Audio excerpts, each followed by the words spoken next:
The snow fell relentlessly, each flake illuminated by the pale glow of the moon.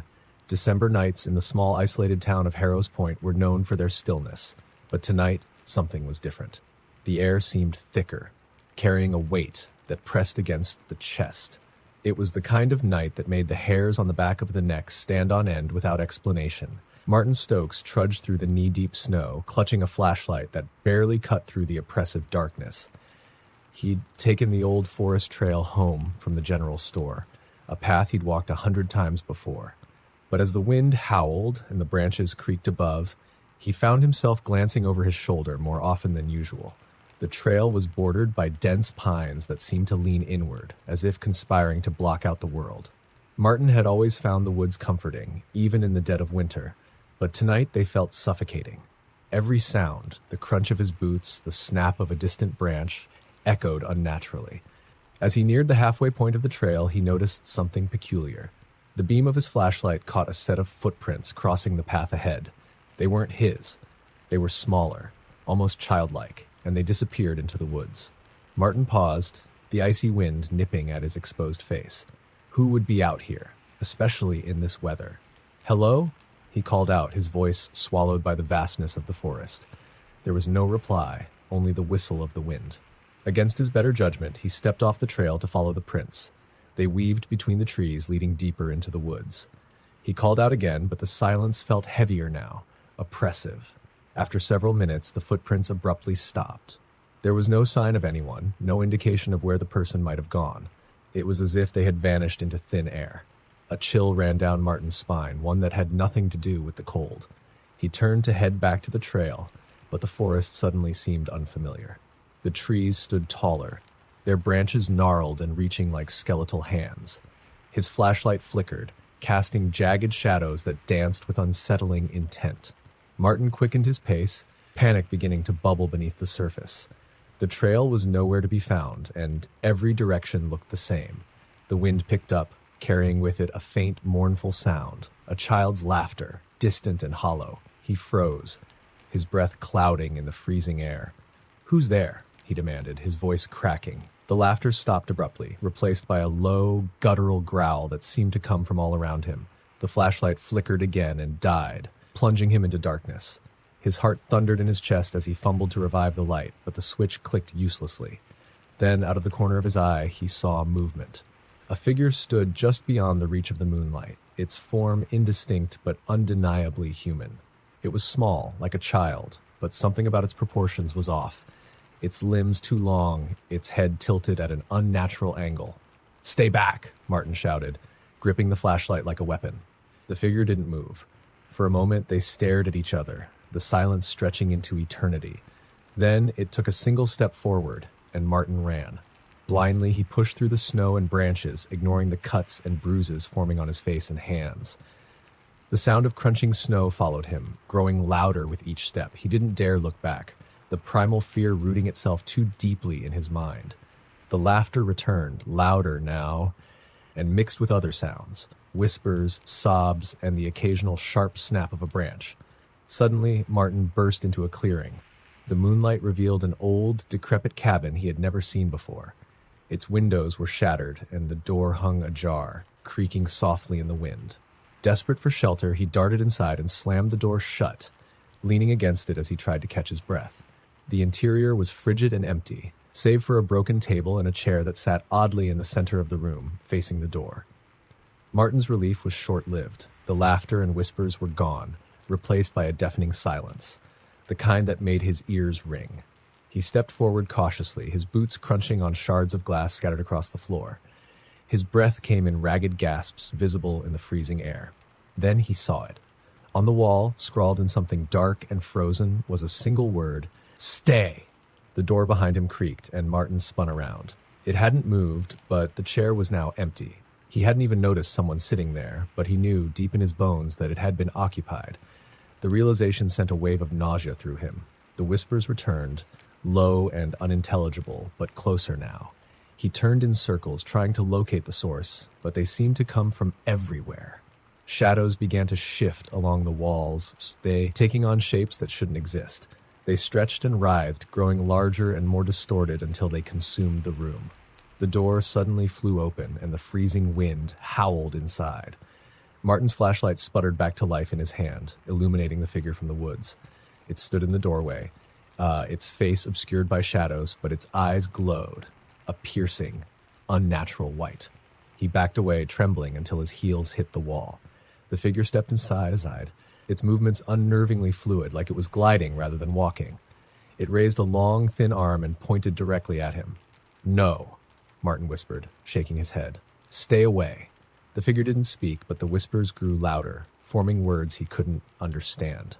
The last thing he saw before the light gave out for good was the figure lunging toward him, its mouth opening impossibly wide. When Martin's body was found days later, frozen solid and contorted in terror, the townsfolk shook their heads and muttered about the dangers of the woods.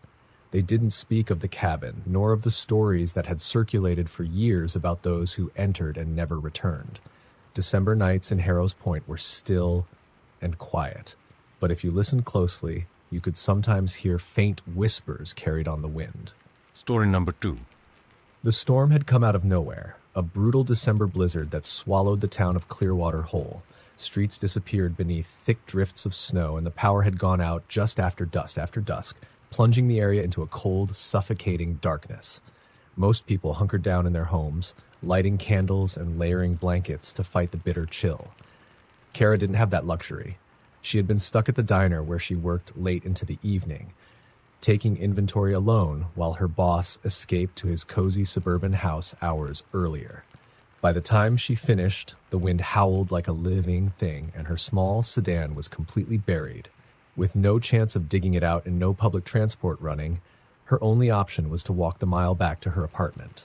The streets were eerily quiet as she trudged through the snow, bundled tightly in her coat and scarf. The cold seemed to sink into her bones no matter how she tried to shield herself. Streetlights flickered sporadically, their light dim and ineffective against the swirling snow. The first sign that something was wrong came about halfway home. Kara had taken a shortcut through a narrow alley between two office buildings, a path she used often during better weather. Tonight, the shadows seemed to stretch longer than usual, and the wind carried strange sounds, soft murmurs, almost like whispers, though she was certain no one was around. She paused to adjust her scarf, and that's when she saw it. At the far end of the alley, barely visible through the storm, a figure stood motionless. It was tall, unnaturally so, with shoulders that seemed to hunch forward and limbs that were thin and angular. It didn't wear a coat, didn't even shiver, though the air was brutally cold. "Hello?" she called out, her voice trembling slightly. The figure didn't respond. Instead, it tilted its head slowly, as if studying her. Kara's heart hammered in her chest. Every instinct screamed at her to turn around and leave, but she was frozen in place, her feet rooted to the icy ground. The figure took a step forward, its movements jerky and unnatural. That was enough to snap her out of her paralysis. Kara spun on her heel and bolted back the way she came, her breath coming in panicked gasps. She didn't dare look back, though she swore she could hear the crunch of snow behind her, too rhythmic to be the wind. She burst out of the alley onto a main road, her legs burning with exertion. For a moment, she felt relief. Main roads meant safety, people, witnesses.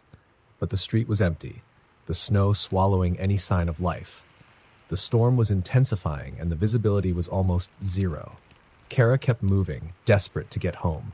The whispers returned, growing louder now, circling her like a swarm of unseen insects.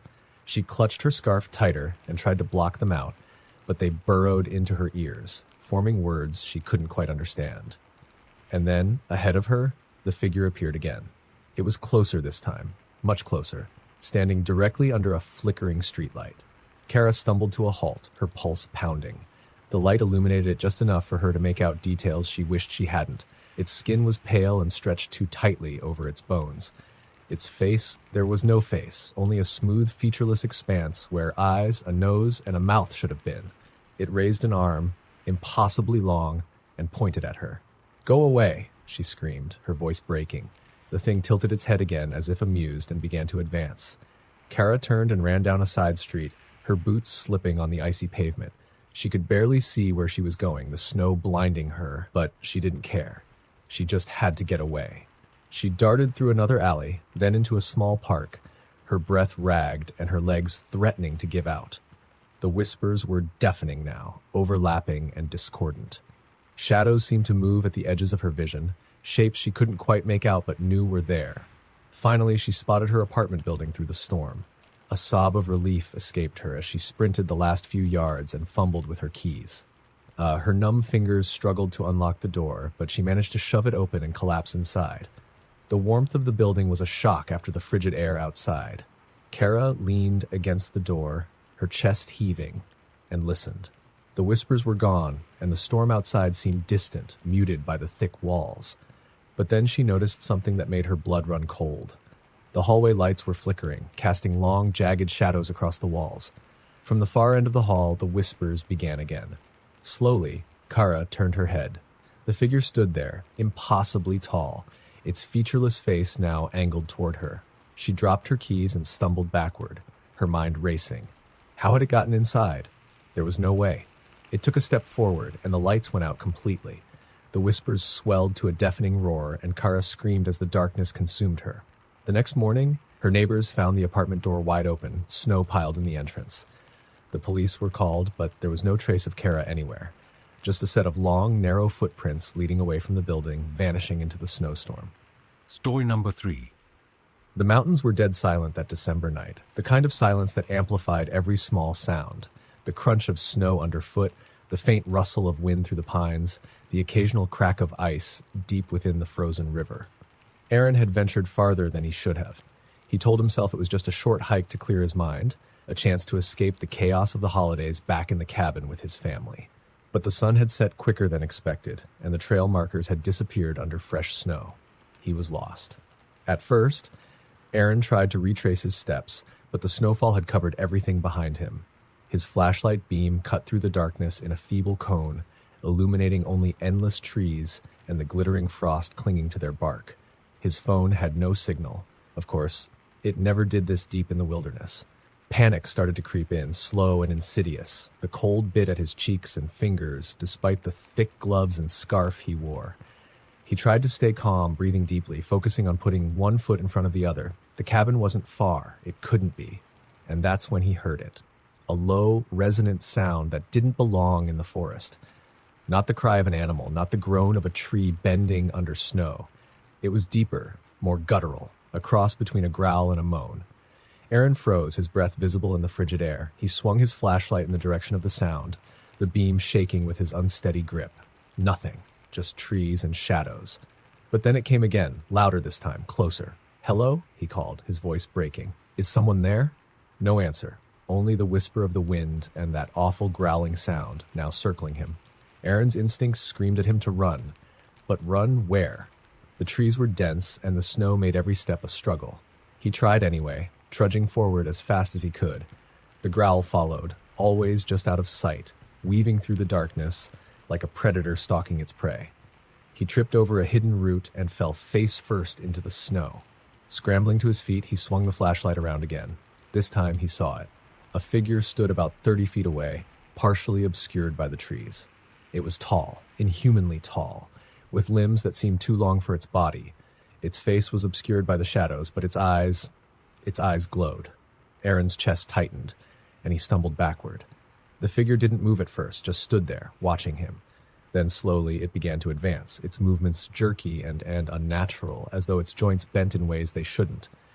He turned and ran, his legs burning as he fought against the snow. The growling grew louder, more guttural, but mixed now with strange clicking noises, like bones snapping in rapid succession.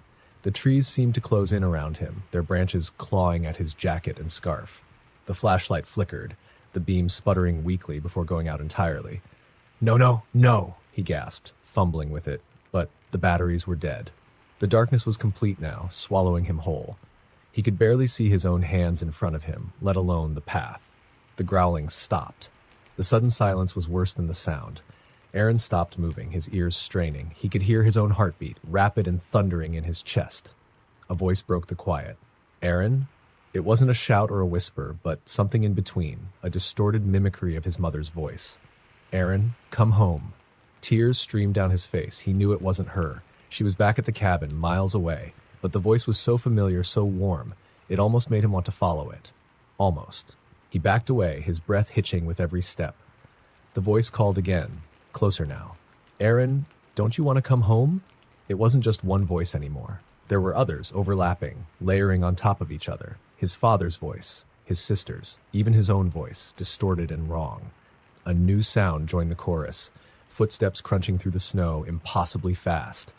Aaron ran blindly, his hands outstretched to feel for obstacles. His foot caught on something, and he fell hard, the wind knocked out of him. Rolling onto his back, he looked up and screamed. The figure loomed over him, its glowing eyes fixed on his. Up close, he could see its face now, or rather, the lack of one. Its skin was smooth and featureless like a mannequin, but the worst part was its mouth. It was wide, impossibly wide, stretching from where its ears should have been, filled with jagged, uneven teeth.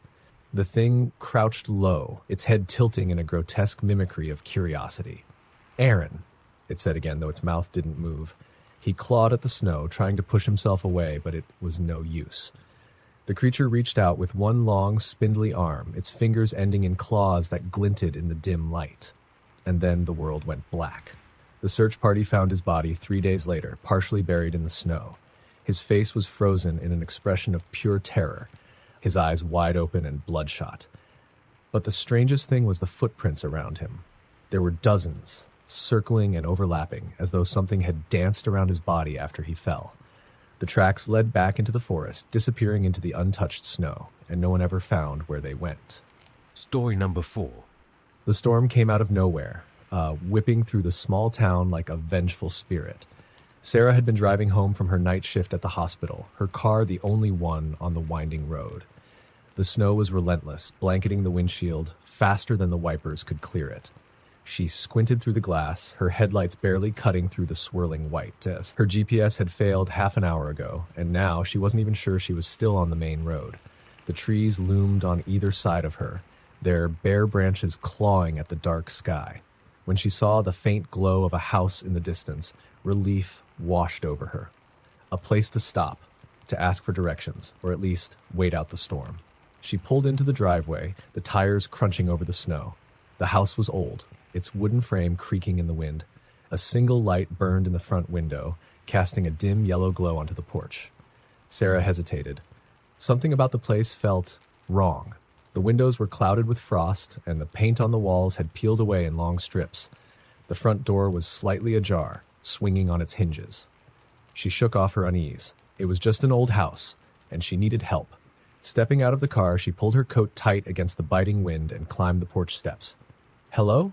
she called, her voice swallowed by the howling storm. No answer. She pushed the door open wider, peering inside. The air was still and stale, carrying the faint scent of mildew. The living room was sparsely furnished, a threadbare couch and a coffee table the only occupants. A staircase led to the second floor, its banister warped with age. "Is anyone here?" She tried again, louder this time. Still nothing. Her phone had no signal, but she decided to wait inside until the storm let up. At least it was warm. She closed the door behind her, the latch clicking into place, and sat on the couch. Minutes passed. The wind outside howled like a wounded animal, but the house remained eerily quiet. And then she heard it, a soft creak coming from upstairs. Her breath caught. "Hello?" The sound didn't come again, but she couldn't shake the feeling that she wasn't alone. She tried to convince herself it was just the old house settling, but the pit in her stomach said otherwise. Another creak, this time closer. Sarah stood, her heart pounding. "If someone's up there, I don't mean any harm. I just needed shelter from the storm." Silence. And then, faintly, the sound of footsteps descending the stairs. Her throat tightened as she backed toward the door, fumbling for the handle. But when she turned it, it wouldn't budge. The lock was old and rusted, stuck in place. The footsteps grew louder, steady and deliberate. "Who's there?" she demanded, her voice trembling. No answer. She grabbed a heavy candlestick from the coffee table, clutching it tightly as she edged toward the staircase. The first few steps were visible in the dim light, but the rest disappeared into darkness. The footsteps stopped, and then she saw it. A figure at the top of the stairs, just barely visible in the shadows. It was tall and unnaturally thin, its limbs too long for its body. Its head tilted at an unnatural angle, as though it was studying her. "Get out," she whispered, raising the candlestick. "I swear, I'll use this." The figure didn't move. Sarah's pulse thundered in her ears. She glanced at the window, considering smashing it to escape, But before she could act, the figure began to descend. Its movements were wrong, jerky and disjointed like a puppet on tangled strings. "No," she whispered, backing away. The thing reached the bottom of the stairs, and for the first time, she could see its face, or rather the lack of one. Its skin was smooth and featureless, like wax, but it had a mouth. A wide, jagged grin that stretched too far, revealing rows of needle-like teeth. It opened its mouth, and a sound like a chorus of distorted screams erupted from its throat. Sarah bolted for the window, slamming the candlestick into the glass. It shattered, and she climbed through, slicing her hand on the shards. She didn't care. She ran into the storm, the snow blinding her as she stumbled toward her car. The creature didn't follow. When she reached her car, she jumped inside and locked the doors. Her hands trembled as she turned the key in the ignition. The engine sputtered to life, and she floored it, the tires spinning before catching traction. In her rearview mirror, she saw the house recede into the storm, its dim light growing fainter until it disappeared completely. But just as she thought she was safe, she glanced at the back seat and screamed. There it was, its jagged grin gleaming in the darkness. The car skidded off the road and everything went black. Sarah's car was found the next morning, buried in a snowdrift. The driver's seat was empty, the door hanging open. There were no footprints leading away, only a single set of strange, claw-like marks circling the vehicle. She was never seen again. Story number 5. The blizzard was a whiteout. Thick snowflakes swallowing the world in an endless, swirling haze. Jason had no choice but to pull over on the desolate mountain road. His phone had died hours ago, and he hadn't passed another car in what felt like eternity. The only sign of life was a faint glow through the snow, a cabin barely visible, perched on the edge of the dense forest. Reluctantly, he decided to seek shelter. His car wouldn't make it through the storm, and walking back down the mountain wasn't an option. Pulling his coat tighter against the biting wind, he trudged through the knee-deep snow toward the cabin. The place was ancient, the wooden shingles sagging under the weight of the snow. The windows were dark, save for a faint flicker of light deep inside. Jason knocked on the door, the sound muffled by the storm. "Hello?" he called. "Is anyone there?" The door creaked open on its own. The warm air from inside was a stark contrast to the icy gale, and the faint smell of wood smoke invited him in. Jason hesitated, his instincts telling him to turn back, but the storm howled louder, and frostbite wasn't far off. He stepped inside, shutting the door behind him. The cabin's interior was surprisingly well kept. A fire crackled in a stone hearth, and a kettle whistled softly on the stove. There was no sign of anyone. "Hello?" Jason called again, louder this time. Still no response. He moved toward the fire, rubbing his frozen hands together. The warmth was heavenly, and for a moment, he let himself relax. On the mantel above the fireplace, he noticed a collection of old photographs. Black and white portraits of a family, a mother, father, and 2 children. But their faces were strange. In every photo, the eyes were scratched out, leaving jagged marks that marred their expressions. Jason's unease returned. He turned away from the photographs, scanning the room. The furniture looked untouched, as though no one had lived here for decades. Dust coated the surfaces, yet the fire burned as if it had just been lit. He moved toward the kettle, hoping for something warm to drink, but as he reached for it, he froze. There were footprints in the dust. They led from the hearth to the door he'd just entered, but there were no footprints leading back out. Jason's breath caught, his heart hammering in his chest. He turned slowly, his eyes scanning the room. Shadows flickered across the walls, and for a moment he thought he saw movement in the corner of his eye. "Hello?" he said, his voice trembling. A floorboard creaked behind him. He spun around, but the room was empty. "Is someone here?" The silence was oppressive, broken only by the soft crackling of the fire. Jason stepped back toward the door, his hand fumbling for the handle. But when he tried to turn it, it wouldn't budge. The lock seemed rusted, frozen in place. Another creak came, this time from above. Jason looked up at the wooden beams of the ceiling. The sound wasn't just footsteps, it was dragging, like something heavy being pulled across the floor. He backed away from the door, his eyes darting toward the staircase at the far end of the room. It spiraled upward into darkness, the top shrouded in shadows. The dragging sound grew louder. Jason grabbed a poker from the fireplace, clutching it tightly as he inched toward the stairs. Each step creaked under his weight, the noise echoing through the cabin. "Who's up there?" he demanded, his voice barely masking his fear. The dragging stopped. Jason reached the top of the stairs, his heart pounding in his ears. The hallway stretched out before him, lined with doors on either side. At the end of the hall, one door was slightly ajar. A faint light spilled out from the crack. He approached it slowly, the poker trembling in his hands. As he reached the door, he pushed it open with the tip of the poker. The room was empty, but on the floor a circle had been drawn in what looked like ash. Strange symbols surrounded it, their meanings alien and menacing. In the center of the circle lay a mirror, its surface cracked and distorted. Jason stepped closer, the hairs on the back of his neck standing on end. The mirror's surface shimmered, and for a moment he saw his own reflection. But then it changed. The reflection smiled, a wide, unnatural grin that didn't match his own. Jason stumbled back as the mirror began to pulse, a low hum filling the room. The symbols around the circle glowed faintly, and the air grew thick and heavy. Suddenly the mirror shattered, and from its shards emerged a shadowy figure. It was tall and featureless, its limbs impossibly long, its movements unnatural. Jason turned and bolted down the hall, but the thing was faster. He felt its icy fingers graze his shoulder, and a chilling voice whispered in his ear, "You shouldn't have come here."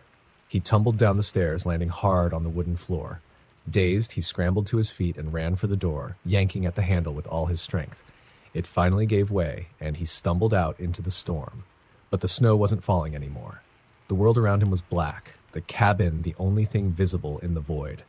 And the shadowy figure was standing in the doorway, its grin wide and unrelenting. Jason screamed, but the sound was swallowed by the darkness. The next morning, the cabin was gone. The road was clear, the snow undisturbed. Jason's car was found abandoned, the driver's seat empty. Only his footprints remained, leading toward where the cabin had stood, and stopping abruptly in the middle of the road. Story number 6. It was supposed to be a quiet December evening. The town was blanketed in snow, the streets eerily silent under the pale glow of the streetlights. Mia had stayed late at the library, lost in the pages of an old novel, and now regretted not heading home earlier. Her car, parked in the farthest corner of the empty lot, was barely visible through the swirling flurries. Pulling her coat tightly around her, Mia stepped outside, the cold air biting her cheeks. The snow crunched under her boots as she made her way toward her car. The air felt wrong, too still, too heavy. She reached her car and fumbled with the keys, her gloved hands clumsy in the freezing cold. As she unlocked the door, a soft noise made her freeze. A faint crunch. Someone else was in the lot. She turned, her breath visible in the frigid air. The lot was empty, the swirling snow masking anything beyond a few feet. "Hello?" she called, her voice trembling. No response. Her heart pounded as she got into the car, locking the doors immediately. She started the engine, the heater sputtering to life. The headlights cut through the snow, illuminating the empty lot. But as she shifted into reverse, her headlights caught a figure standing at the edge of the lot. A man. Tall and motionless, dressed in dark clothes. Mia's throat tightened. She couldn't see his face. He stood just outside the reach of the light. Without hesitation, she threw the car into drive and sped out of the lot, her tires skidding slightly on the icy pavement. She glanced in her rearview mirror. The man was gone. She shook her head, trying to dismiss the unease creeping over her. It was late, and the storm was playing tricks on her mind. That was all. The drive home was slow and treacherous. The snow was coming down harder, and the wind howled like a living thing. The road stretched out ahead, desolate and endless. The trees on either side bending under the weight of the storm. As she rounded a bend, her heart nearly stopped. The man was standing in the middle of the road. Mia slammed on the brakes, the car skidding to a halt just feet from where he stood. Her hands shook as she gripped the wheel, her breath coming in ragged gasps. The man didn't move. His face was still hidden in shadow, but there was something off about him. His posture was unnatural, his limbs too long, too angular. She didn't wait to find out more. Throwing the car into reverse, she backed away as fast as she dared, her tires struggling for traction on the icy road. But as she turned the wheel, she saw him again. This time, he was standing at the edge of the road, closer than before. Panic gripped her as she hit the accelerator, speeding past him. She didn't look back. The lights of her apartment building were a welcome sight. She pulled into the lot, her hands shaking so badly she could barely remove the keys from the ignition. Once inside, she bolted the door and turned on every light in the apartment. She stood by the window, peering out into the snowy night. The street below was empty, the snow pristine and undisturbed. Mia tried to calm herself. Maybe it had been her imagination. The storm, the darkness. It was easy to see things that weren't there. Hours passed, and the storm subsided. The town was silent, the snow reflecting the pale light of the moon. Mia was starting to feel foolish. She decided to go to bed, but as she turned off the living room light, she froze. There, just outside her window, was the man. His face was pressed against the glass, his eyes hollow and glowing faintly in the moonlight. His mouth twisted into an unnatural grin, wide and full of jagged teeth. Mia screamed, stumbling back. She grabbed her phone, dialing 911 with trembling fingers. "There's someone outside my window," she gasped. The dispatcher's voice was calm, too calm. "Ma'am, are you sure? The storm has everyone inside tonight." "He's here." The call cut out. The lights flickered, then went out, plunging the apartment into darkness. Mia's breathing was ragged as she grabbed a flashlight and shined it toward the window. He was gone. The room was silent except for her pounding heartbeat. She backed away, clutching the flashlight like a weapon. Suddenly, the closet door creaked open. She spun around, the beam of light trembling in her hands. Inside the closet, the man crouched, his grin impossibly wide. His limbs twisted unnaturally as he began to crawl toward her. Mia's scream was swallowed by the darkness as the flashlight fell to the floor, its beam flickering one last time before going out. The next morning, the apartment was quiet. The police found the door bolted from the inside, the windows locked. But Mia was gone. The only sign she had been there was her phone, lying on the floor with a single message typed out but unsent: "He's inside." Story number 7. The wind howled through the bare branches of the forest as Olivia drove down the desolate back road. It was supposed to be a shortcut to her grandmother's house, but the deep snow and twisting path made her second guess her choice. Her GPS had lost signal miles ago, leaving her to navigate with only the faint memory of the route her mother had described. It was nearing midnight, and the snowstorm had grown worse. The beams of her headlights barely cut through the thick veil of snow. The road narrowed, the trees on either side leaning in as though they were trying to block her path. Suddenly, her car jolted violently, a sickening thud echoing as she came to a stop. Heart pounding, she stepped out into the freezing night, her boots crunching in the snow. Her breath froze in the air as she examined the front of her car. A flat tire. She swore under her breath, shivering as the cold bit into her skin. The storm muffled all sound, leaving the world eerily silent. She pulled out her phone, but as she feared, there was no signal. In the distance, through the swirling snow, she saw a faint light. A house, perhaps? With no other options, she grabbed her coat and started walking toward the light, leaving her car behind. The snow seemed to pull at her feet, each step harder than the last. As she approached, she realized the light came from a large, decrepit house at the edge of the forest. Its windows were dark, except for a single flickering light in the upstairs window. The house looked ancient, the wood warped and splintered, the front door hanging slightly ajar. Olivia hesitated. Every instinct screamed at her to turn back, but the biting cold and the storm made the decision for her. She pushed the door open, the hinges creaking loudly in the stillness. "Hello?" Her voice echoed in the empty space. Inside, the house smelled of mildew and decay. Dust coated the furniture, and cobwebs hung from the corners of the ceiling. The flickering light from upstairs cast eerie shadows down the staircase. "Is anyone here?" "My car broke down," she called again, her voice trembling. No response. A chill that had nothing to do with the weather ran down her spine. She stepped further inside, the old wooden floor creaking beneath her weight. The light from upstairs flickered again, drawing her gaze. She took a deep breath and started up the staircase, her hand gripping the banister. As she reached the top, she saw the source of the light, a single candle burning on a table in the hallway. But what made her blood run cold was the writing scrawled on the wall behind it. "Get out!" The letters were jagged, scratched deep into the wood as though made by claws. Olivia turned to run, but stopped short. At the far end of the hallway, a figure stood in the shadows. It was tall and unnaturally thin, its head tilted as if observing her. "Hello?" she whispered, her voice barely audible. The figure didn't move. She stumbled backward, her heel catching on the edge of the staircase. When she looked up again, the figure was gone. Heart racing, she ran down the stairs, the air in the house growing colder with every step. She reached the front door and froze. The door was no longer ajar. It was shut tight, the handle coated in frost. A sound came from behind her, a soft, wet, dragging noise. Slowly she turned. The figure was at the base of the stairs, its face now visible in the dim light. Its eyes were hollow sockets, and its mouth stretched impossibly wide, filled with rows of needle-like teeth. It moved toward her, its limbs bending at unnatural angles, the dragging sound coming from its clawed hands scraping the floor. Olivia screamed and threw herself at the door, yanking at the handle.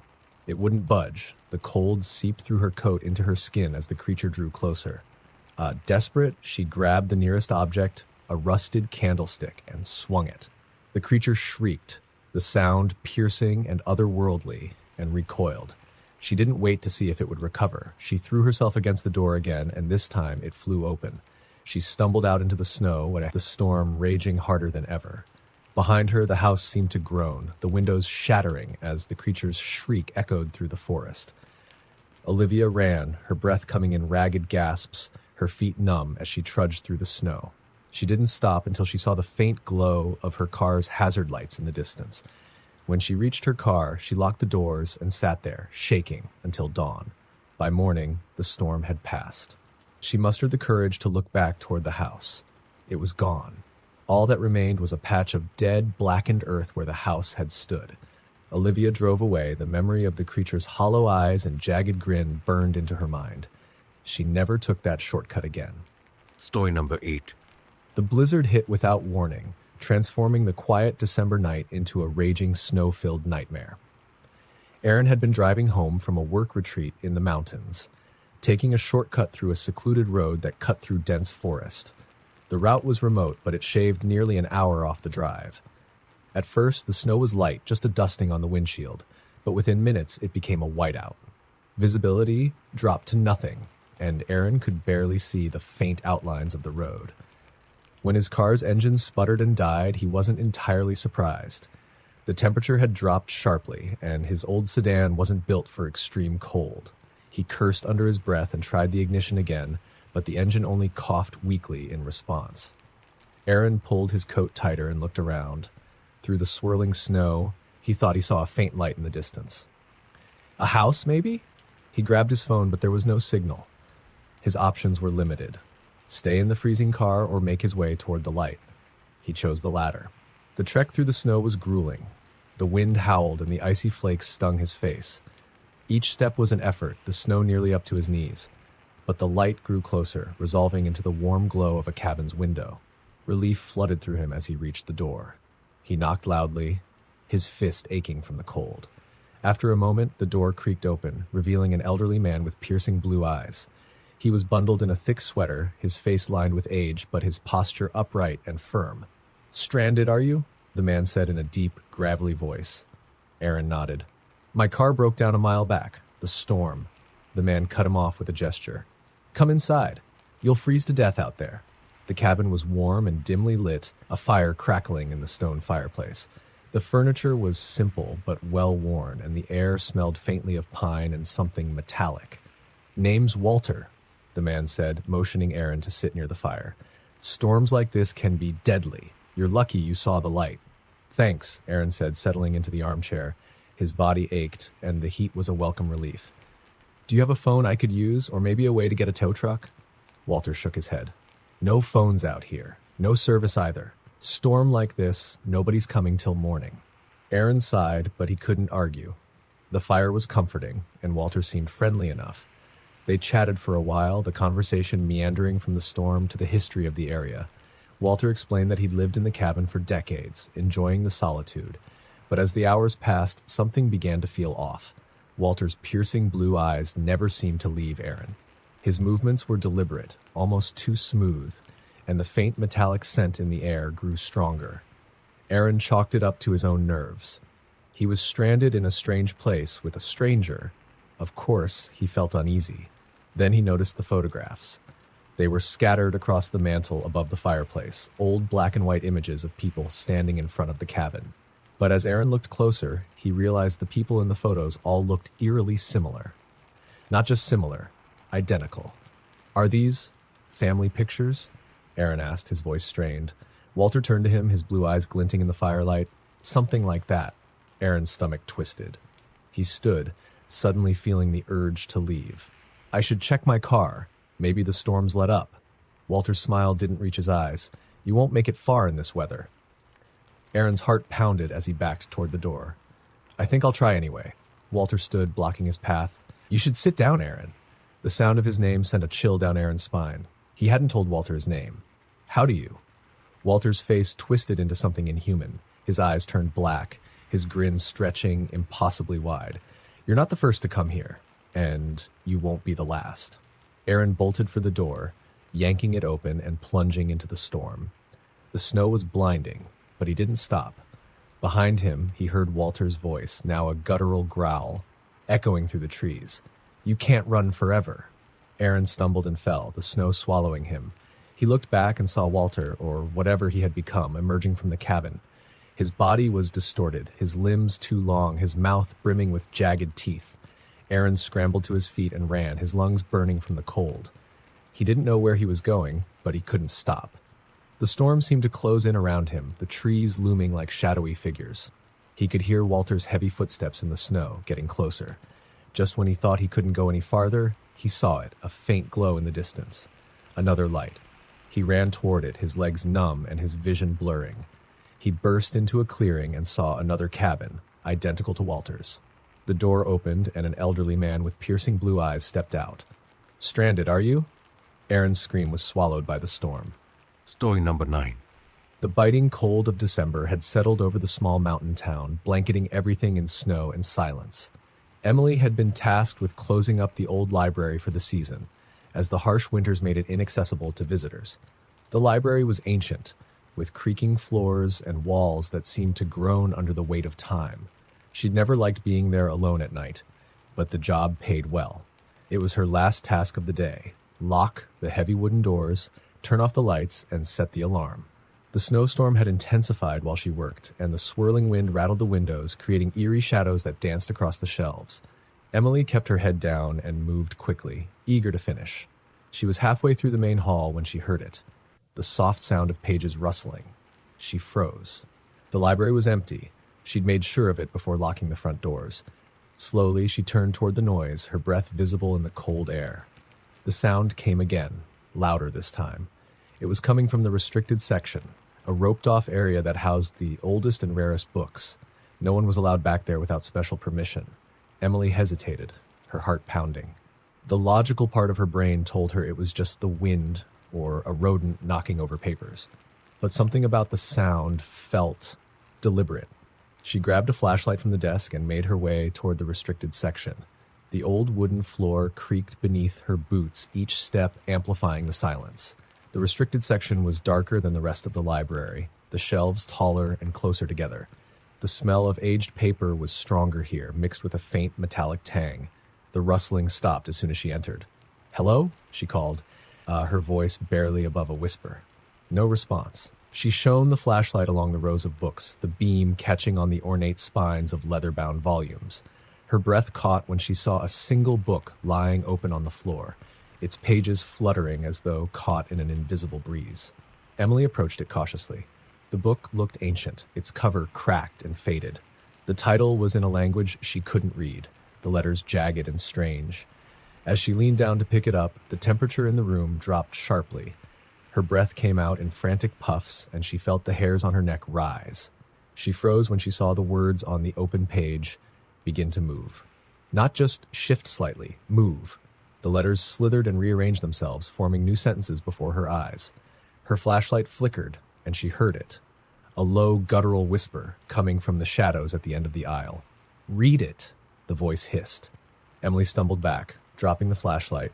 The beam spun wildly, casting long, distorted shadows that seemed to writhe like living things. "No," she muttered, backing away. The whisper grew louder, angrier. "Read it!"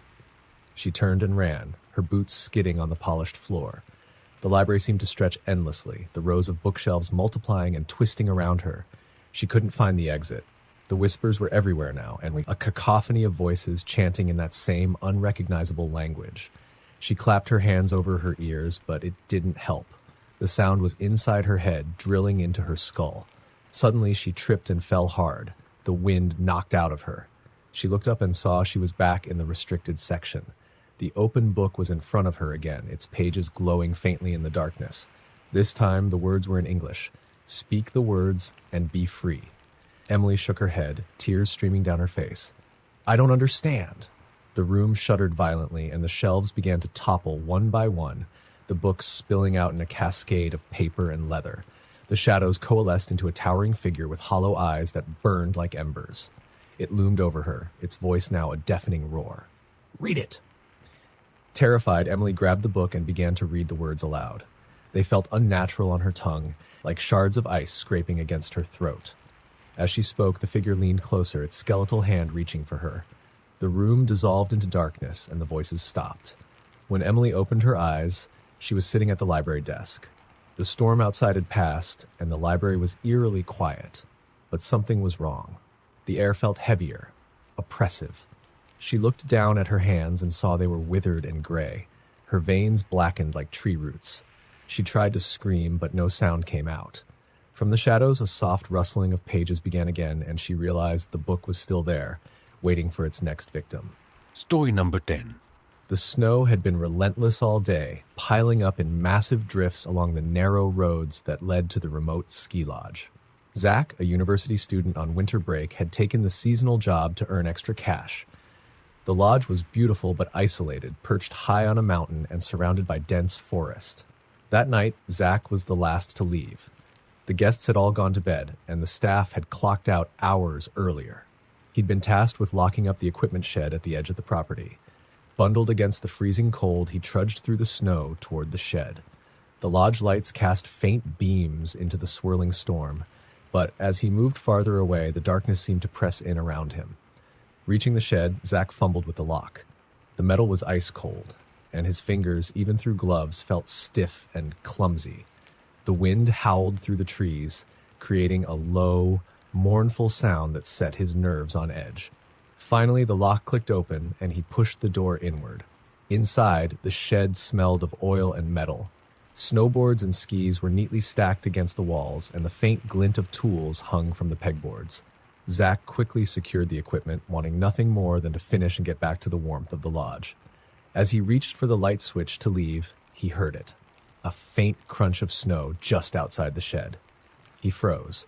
The sound came again, slow and deliberate, as if someone or something was pacing just beyond the door. Hello? He called out, his voice shaking slightly. No response. He turned off the light and peeked through the small, frosted window. The storm made it hard to see, but he thought he caught a glimpse of movement. A dark figure standing motionless among the trees. Zach's heart pounded.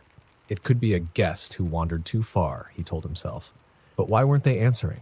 He debated his options. The shed felt safe, but he couldn't stay there all night. He pulled out his phone only to see the dreaded no signal message. The figure moved. It stepped closer, just enough for Zach to make out its shape. It was tall and unnaturally thin, its limbs long and angular like broken branches. The storm distorted its outline, but its face, or what should have been a face, was a pale, featureless void. Panic surged through him. He flipped the light back on and grabbed a heavy wrench from the wall. "Stay back!" he shouted, his voice cracking. The figure didn't move for a long moment. Then, with a sickening grace, it tilted its head to one side, as if studying him. The light inside the shed flickered, and the temperature dropped suddenly, the kind of cold that sank into his bones. Zach backed away, clutching the wrench tightly. His breath came in rapid puffs as he tried to think. Could he make a run for it? The figure vanished. One moment it was there, and the next it melted into the storm like smoke. Zach didn't wait to see if it would come back. He yanked open the shed door and bolted toward the lodge. The snow was deep, and his boots sank with every step, slowing him down. The wind roared in his ears, but over it he thought he heard something, a low, guttural growl that sent a shiver down his spine. He glanced over his shoulder and immediately wished he hadn't. The figure was following him. It didn't walk or run, but glided over the snow, its limbs twisting unnaturally with each movement. Its head jerked from side to side as if searching for him, though it had no eyes. Zach pushed himself harder, his legs burning with effort. The lodge was close now, its warm lights like a beacon in the storm. The growl grew louder, and he felt something cold and sharp graze the back of his neck. With a final burst of energy, he threw himself at the lodge's back door, fumbling with the key in his frozen fingers. He shoved the door open and slammed it shut behind him, locking it with trembling hands. He pressed his back against the door, gasping for breath. The lodge was eerily quiet, the storm muffled by the thick walls. Zack peered through the peephole but saw nothing. The figure was gone. Relief washed over him, but it was short-lived. A soft tap came at the window behind him. He turned slowly, dread pooling in his stomach. The figure was there, its featureless face pressed against the glass. Its head twitched violently, and a long, claw-like hand scratched at the window pane. Then it smiled. Not with a mouth, there was none, but with a slow, deliberate tilt of its head as if to say, "You can't hide forever." The lights in the lodge flickered, and the scratching sound grew louder. Zack never saw the morning.